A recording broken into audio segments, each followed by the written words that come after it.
What's up, y'all? How's your butt? You need some ointment? I ain't got any. This piece is a truckload of I told you so.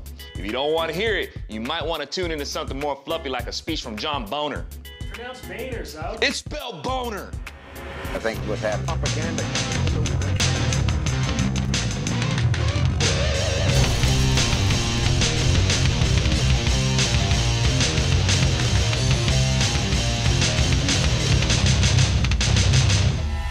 Okay, to those who are wondering why Obama won, I'm gonna tell y'all the same thing you ignored when he won the last time. He's a Hollywood marketed representative of the liberal idea when they downplayed Romney for being a salesman.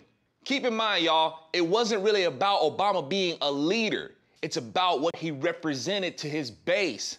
And I get sick of Republicans talking about us needing real leadership. I don't need a politician to lead me.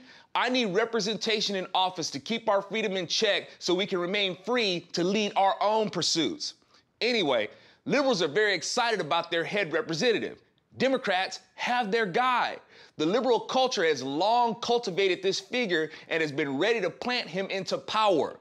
Can Republicans say that about the guy we ran? No.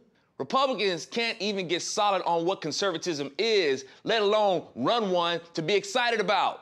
Democrats were brain-flipping excited about their authentically liberal candidate. So much so that even after 4 years of failure, there was still enough of that excitement left over to get him elected for another term. I told y'all, it's not the nominee who will run against Obama. It's the culture we're up against. It doesn't matter who you would have run. Romney ground and pounded Obama's brain in the first debate to make a lasting impression. If Gingrich was the nominee, I would have probably offered to donate blood to Obama after Newt Gingrich got finished with him. But a victorious debate would not have secured the presidency for Gingrich either. I told you this during the primaries. Not Rick Santorum, not Rick Perry, and not Ron Paul. None of these figures, including Romney, is not who it took to win against Obama and his supporters. Obama represents the liberal culture. It's them we have to beat. We all understand that Obama was elected because he's black, right? But I told y'all years ago the significance of that back in the day.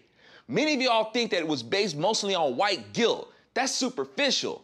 The strategy of the Democrats was to elect Obama and filter their socialist agenda through him. And if you challenge him on it, you would be seen as a racist. And the more you challenge him, the more public opinion would be raised against you.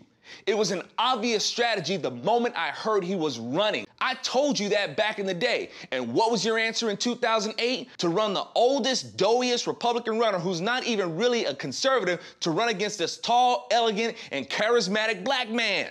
What? Y'all didn't think Alan Keyes would have made a better president than Obama? And I don't think Republicans passed over Alan Keyes because they're racist, but because too many are really naive and do not really respect what conservatism is. Jump to 2012, y'all. We end up running the guy who stepped aside for McCain to run. Now, here's the part where those who stuck around to hear me say I told you so can really roll your eyes when I say you should have ran Cain. Oh, I'm sorry for bringing up the past, but as the saying goes, those who don't know history are doomed to have it sneak up behind them and beat them in the butt with a 9-iron. If race is such a driving factor with the Democrats, if we agree that the reason that Democrats wanted Barack Obama is because he's black, which we all see as the case, don't you think it might have been a good idea to run Herman Cain to blow a hole in their strategy?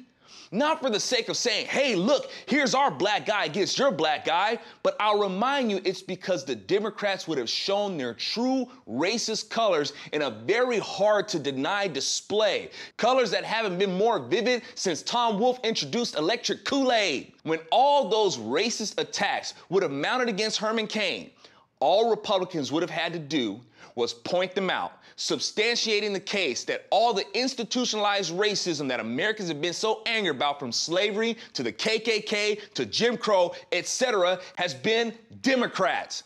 It would have opened the door for you to relate to them with conservative values. As many of y'all know, many blacks and Hispanics tend to have more conservative values, but they're not going to side with you because they don't want to be associated with a party who's perceived as racist white Republicans. You have to take that stigma off you and put it back on the real party of institutionalized racism. You're not going to win them all over, but you better believe that it would have been enough to tip it in Cain's favor to win us a conservative Republican president. That is the effect on the culture that was much needed. Am I wrong? Liberals are always making race an issue, right? That's their big gun, right? Yet when you had the opportunity to destroy their Death Star, instead of sitting in Landau Calrissian, you sit in C-3PO.